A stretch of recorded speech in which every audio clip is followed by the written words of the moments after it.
Hey y'all!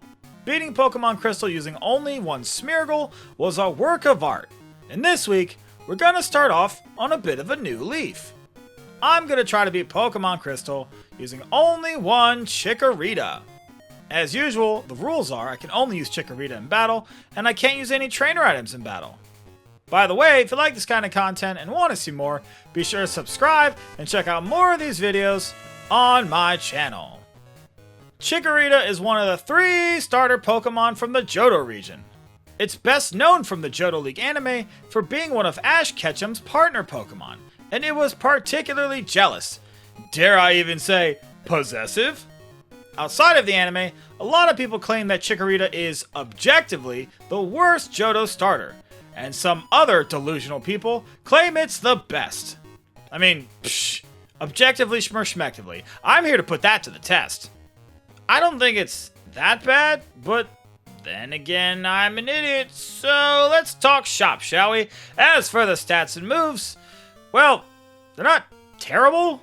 The stats are okay overall, but Chikorita doesn't get a ton of coverage types.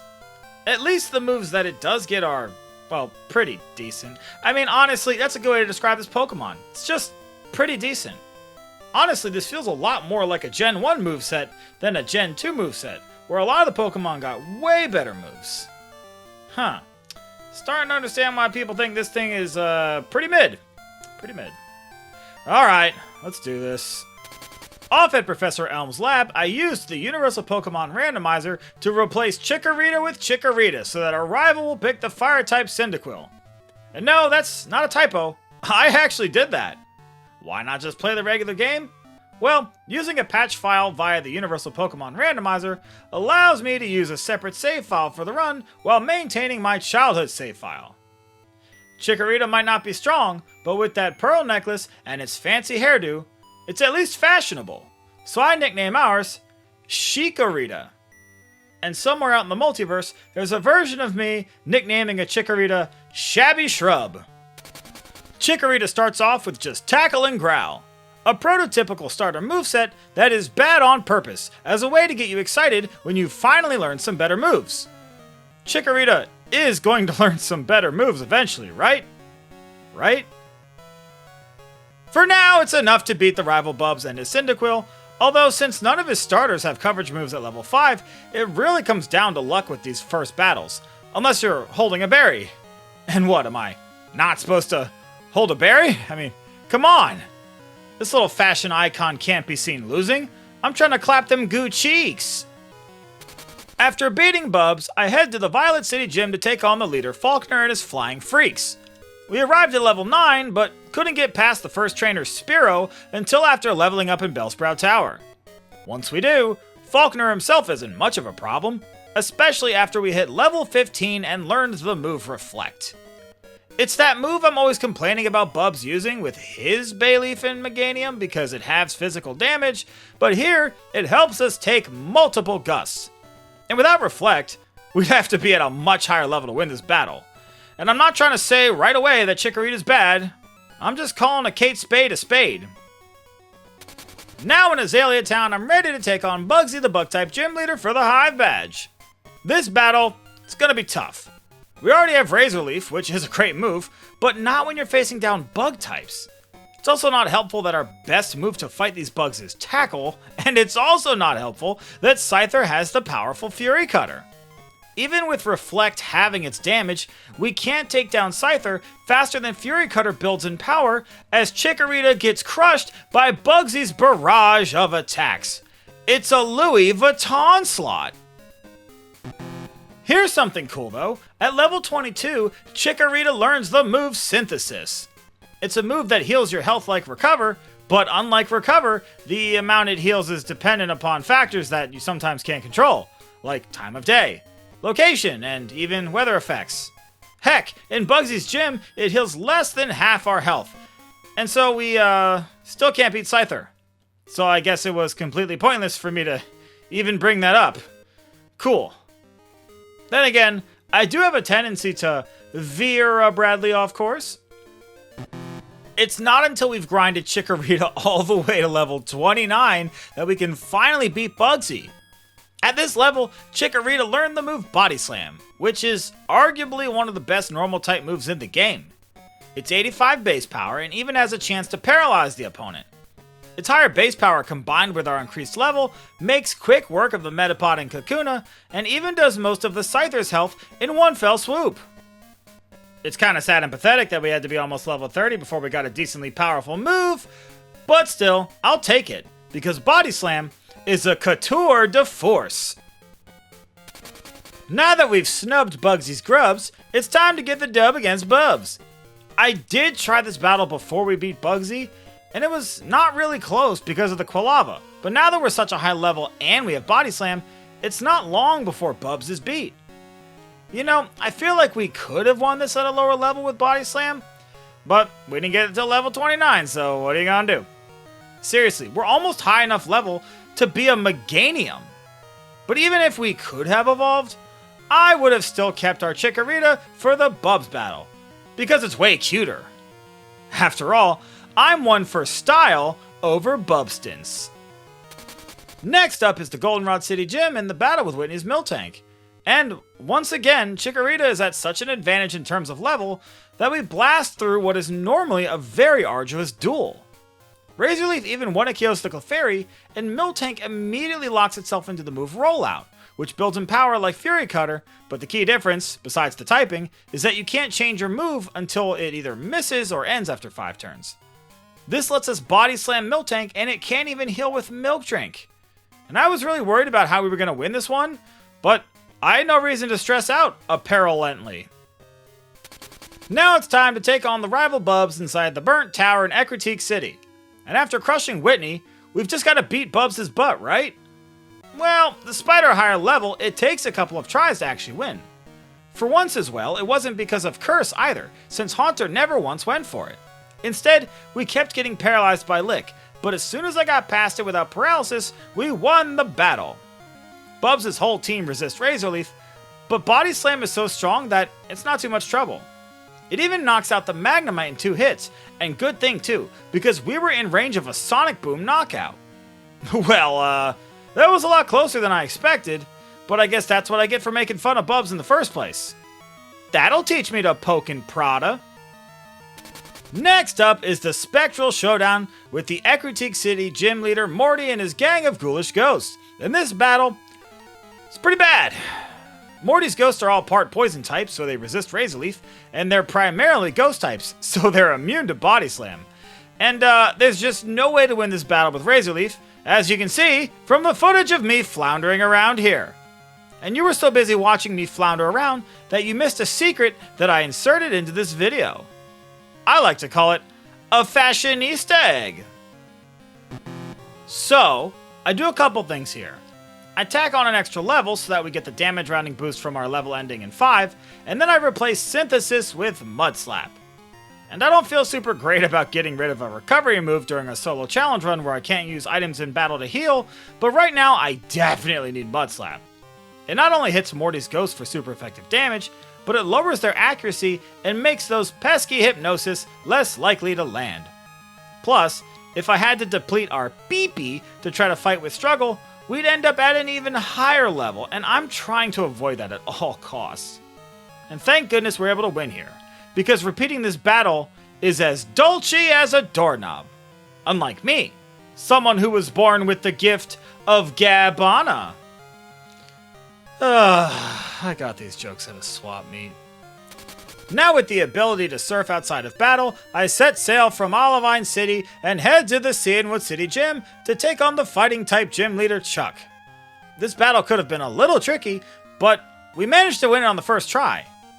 Primeape goes down easily enough with Razor Leaf, and despite being super effective, Poliwrath can tank the Razor Leafs, so this battle would have been way trickier had Dynamic Punch actually landed, which would have confused us, and a bunch of bad things could have happened, but hey, that's not what happened, so I've got extra time to tell a dad joke. What's the difference between Chikorita and Chuck? One commits a fashion faux pas, while the other has a faux pas. Next up is the Steel-type gym leader Jasmine. Yeah, I know you might have expected me to take on Price next, but I'm feeling frisky. Plus, I'm thinking I'll want to delete Mud Slap soon, so I wanted to take on Jasmine's steel types while I still have it. Magnemite is double weak to ground, so Mud Slap clears it away, and next is the Steelix. It's neutral to Razor Leaf, and while it takes several hits and she uses a Hyper Potion, Iron Tail is not quite a 2-hit KO, and also, it misses kind of a lot. So, in the end, this was surprisingly easy. Should it have been harder? Well, I was inclined to believe so. With that out of the way, I can now take on Price, the Ice-type Gym Leader. And this might surprise you, but I actually lost this battle. Yeah, I know. Price's whole team is weak to grass, but Chikorita is also weak to ice, so it's a challenging trade-off.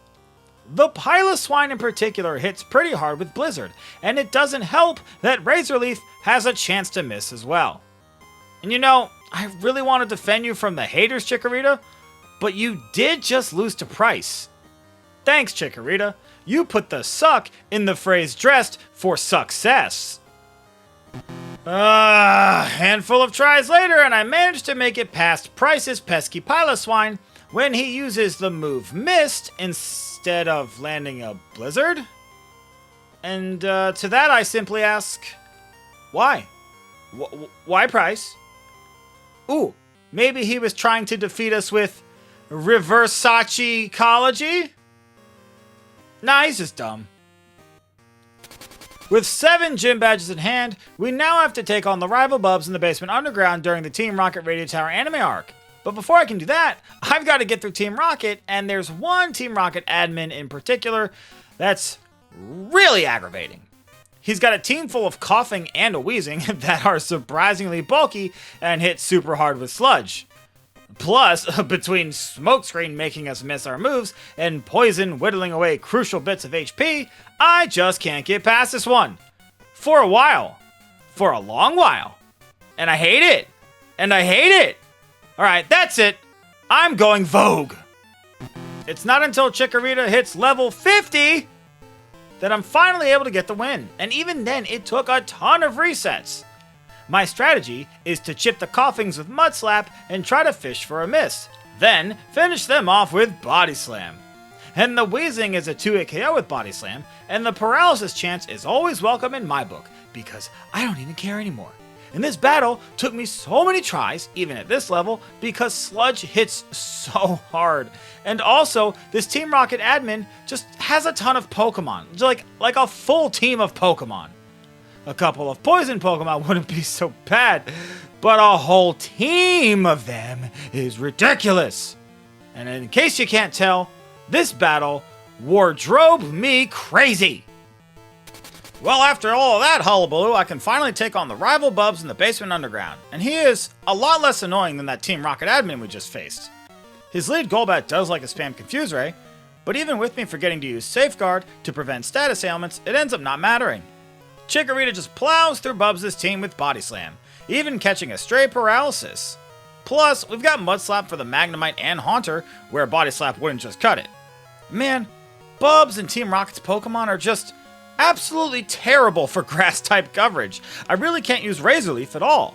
And I just can't believe we had to be over level 50 just to get past this section of the game. I mean, come on! I can't spend my entire life grinding. It's already hard enough to maintain a work-life Balenciaga. Having slid through Ice Path and making it to Blackthorn City, it's now time for the final Johto Gym Leader, Claire the Dragon-type trainer. And this battle is typically very frustrating because our Dragonairs all spam Thunder Wave to paralyze us. So, I'm very thankful to have Safeguard just for this kind of battle. Without the possibility of being paralyzed, Claire's Dragonairs do go for some super effective Ice Beams, but they don't do much damage. Still, you take enough attacks and you get to the Kingdra with only 54 HP left. It's enough to take a Hyper Beam though, and we even paralyze the Kingdra. Thankfully too, Claire doesn't use a Hyper Potion and we take it down with Razor Leaf. And Chikorita beating Claire is a cause for celebration. The perfect occasion, in fact, to wear a little blackthorn dress. Am I saying that I regularly wear women's clothing? Before we reach the Elite Four, we have to take on the rival Bubs in Victory Road. And this one was actually really difficult, and it surprisingly because of the Sneasel. This stupid Ice Weasel keeps lowering our defense with Screech, and while its attacks don't do that much, Golbat's wing attacks are substantial with the defense drop. They leave us so low that there's not much left over to deal with the Typhlosion, and his Flame Wheel wipes the Ralphlauren with us. Geez, that joke was such a stretch it needs an elastic waistband, am I right? I'm sad to say that I wasn't able to beat this battle with Bubs until level 60. At that level though, Sneasel gets taken down by Body Slam before we can get Screeched, and Safeguard prevents Golbat from getting saucy with Confuse Ray. Typhlosion even helps us out by getting critical hit by Body Slam. And after that, Mud Slap gets us past the Magneton and the Haunter, who also helps us by taking itself out with Curse. And Kadabra, well, it can't withstand a Body Slam, so now we're on to the Pokemon League. We're so close, we just gotta keep our Accessorize on the prize. Speaking of which, with that, Chikorita has made it to the Pokemon League, so here are the stats and moves.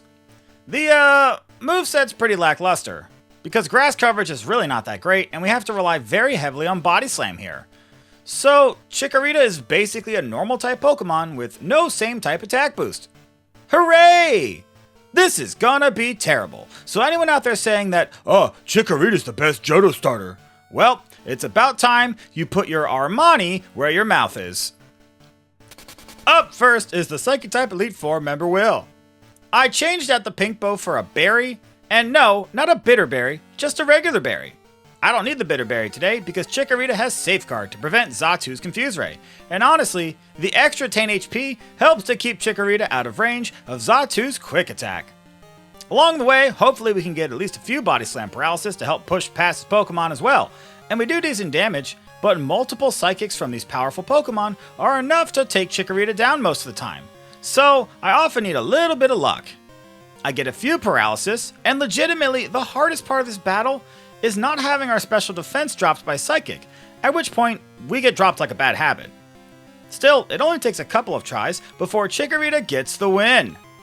Well, alright, we've beaten the first Elite Four member, so we're off to a good start. Or as I like to call it, putting our best foot fashion forward. Next up is Koga, the Bug and Poison type Elite Four member, and since both of those types resist grass, I was expecting him to be much worse than Will. You know, because his Pokemon like to cheese us out with evasion boosts. His lead Ariados tries to set up double teams and then baton pass those evasion boosts to Venomoth. I prevent Supersonic from confusing us with Safeguard, and I really can't stress enough how useful this move is. Thankfully, we managed to take down both those bugs without missing our moves, and then the Muck comes out. We both trade for half of each other's health, and I'm feeling nervous for the Crobat. It sets up double team as we miss, and then it takes us out with Wing Attack. Yay! I'm not frustrated. Why would I be? It's just a game. No need to throw a Tiffany. A couple tries later, I managed to get past the Crobat despite double team and with much more health intact. Then the Fortress comes out, and we've got ourselves an old western standoff. I'm spamming Mud Slap to lower its accuracy to make Explosion miss, which forces Fortress to go for the weaker Swift, which cannot miss. Then we go tit for tat between Body Slams and Swifts as Chikorita survives on 5 HP to win the battle. Thanks, Chikorita. You deserve a kiss on the cheek. Next up is the Fighting-type Elite Four member Bruno. And after the time we had with Koga, I'm definitely expecting Bruno to be a lot easier. Well, a lot easier than he actually was, because Chikorita has trouble with Bruno's Machamp, so I gotta get to it with as much HP as possible. I lead with Razor Leaf on each of Bruno's Pokemon, hoping for a higher chance critical hit, and then finish them off with Body Slam, in case that doesn't happen. Which it never seems to, for some reason. The Machamp wouldn't be so bad if not for the fact that Bruno heals with a Max Potion, giving him the opportunity to finish us off with Cross Chop. Yeah. Well, I guess my best strategy is to reset until we get the full paralysis. I mean, I'll try as many times as I have to just to close the deal. You know, like a Dior to Dior salesman. A couple of tries later, and I managed to paralyze the Machamp at just the right moment. Then, even with Bruno using a Max Potion, we got a punctual critical hit to finish it off. And after that, the only Pokemon left is the Onix, which can't withstand the power of our breezy leaves. And if only the rest of the Elite Four were as easy as Onix, then this challenge would be a statement piece of cake. Up next is the Dark-type Elite Four member Karen, and she's normally super annoying, but since Chikorita has already really been struggling for this Elite Four run, she's not gonna be a jerk, right? She's gonna give us a break and just lose quietly. Right? No, of course not. Why would you think that? Life isn't fair after all, and she's up to her usual shenanigans with Scumbreon. So I decide, what the hiffle, and use my own degenerative strategies. Mud Slap and Body Slam. We'll let fate decide who wins this battle. Oh great, I got paralyzed with Stun Spore. You know, it's surprisingly easy for us to get statused despite having Safeguard in this battle. And if we do get paralyzed, well, then there's just no way to beat the Houndoom before getting completely roasted by Flamethrower. And good lord, trying to get to the Houndoom without having our accuracy lowered by Sand Attack or being paralyzed by Stun Spore is like stumbling across a secret bodega. Or as I like to call it, a Pika Boutique. I get some more levels and keep trying this battle, but I keep getting wrecked by the Houndoom. Even after leveling up to 65, it's not faring any better. Yeah, not going great. Wonder how things will go at level 68. Nope, still getting paralyzed, and still getting wrecked. Ho ho ho! Why do I do this? Probably because I'm deeply emotionally compromised. Yeah. It's not until level 70 that we finally managed to get past the Houndoom. And yes, it's entirely because of a full paralysis, and no, I don't care. Okay, we've got Mud Slap to deal with the Gengar, and the Murkrow goes down in a single Body Slam. And thank goodness that crap is finally over. I am so tired of having to level up.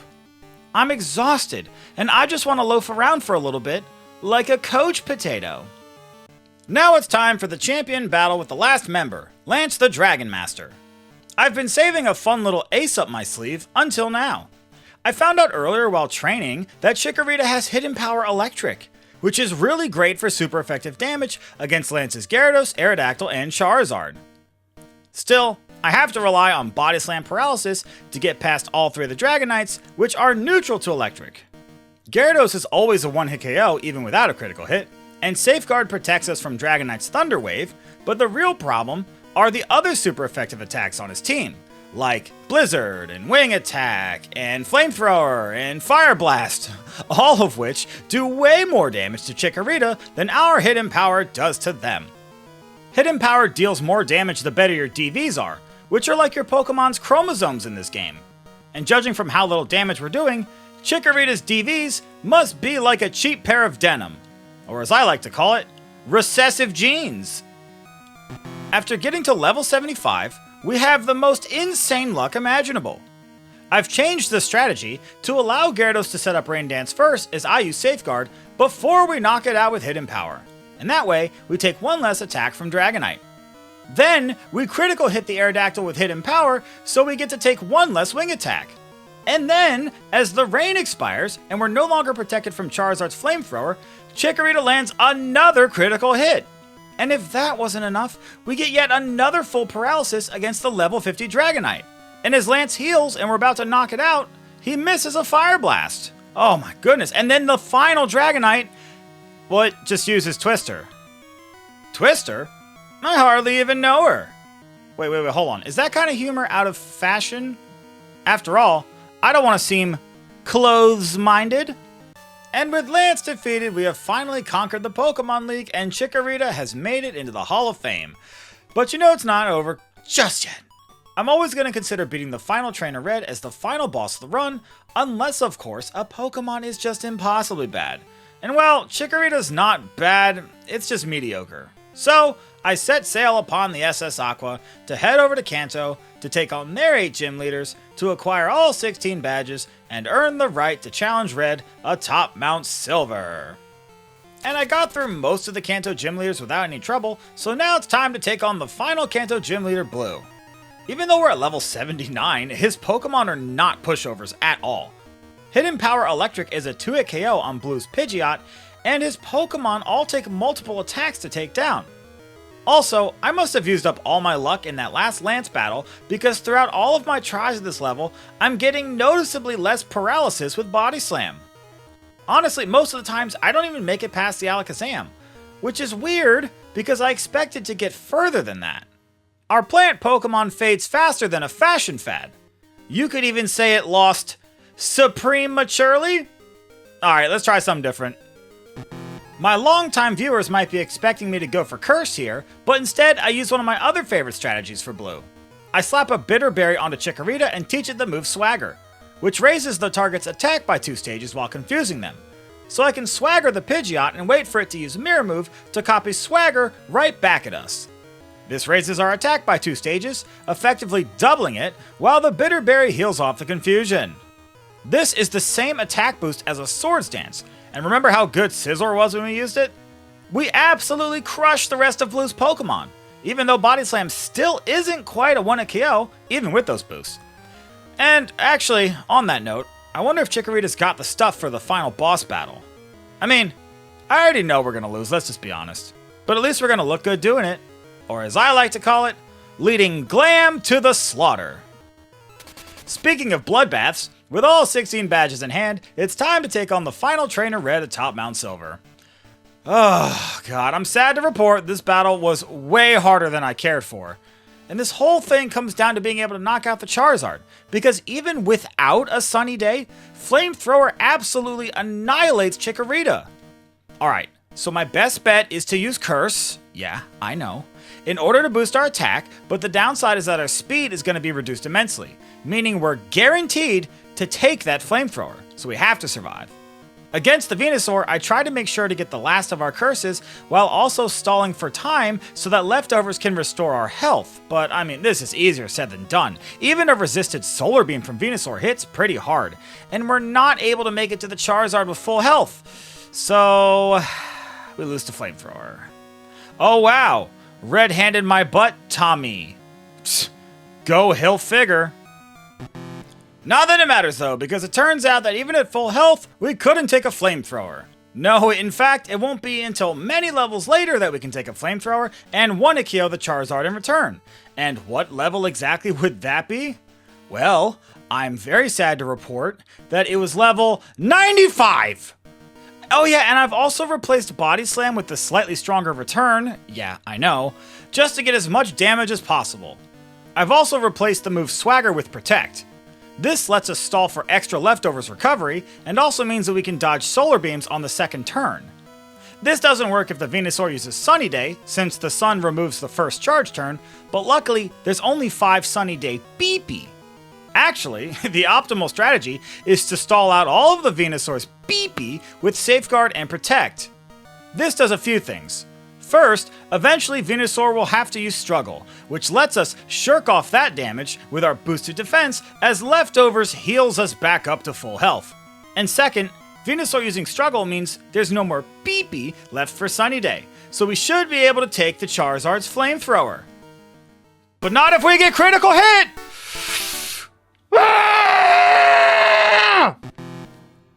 Okay, so I have to do that whole protocol again, and this time we get past the Charizard. But that doesn't mean this is over though. I protect against the Espeon to stall for leftovers recovery, which could go bad if it sets up Reflect, which would have the damage of return for 5 turns. It doesn't do that, and leftovers heals a little bit of health, and good thing too, because we survive Psychic on only 6 HP. Then, I have to flip a coin on whether or not to protect against the Snorlax. It going for Body Slam on the first turn is great if I protect, because the next turn it will go for Amnesia, giving us a free chance to attack it. And finally, it's the Blastoise. And we don't have enough HP left to take a Blizzard, so we need it to miss. Alright, 30% chance to win. Yes! Yes! Hiffle, yes!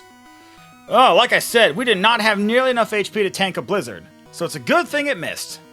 After all, it's not like Chikorita is dressed to chill. And with that, the challenge is over. That was pretty tough, and mostly in a grueling and monotonous sort of way.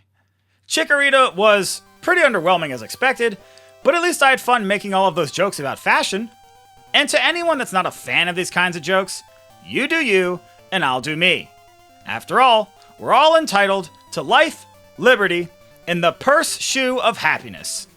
As always, I want to thank you for making it to the end of this video. These videos are a lot of fun, but also a lot of work. So I really do appreciate it. There's a playlist on my channel where you can find the rest of my Pokemon Challenge videos if you want to check those out as well. And if you like this kind of content and want to see more, be sure to subscribe to my channel and enable notifications so you'll know right away the next time one of these episodes is uploaded. And if you want early access to these videos and to have your name listed in the credits, consider becoming a member or joining on Patreon. And if you have a Pokemon you want to see, let me know in the comments and I'll probably do it. Next week, I'll be continuing with the Johto starters by trying to beat Pokemon Crystal using only one Cyndaquil. For now, Chikorita lived dapperly ever after. So until next time,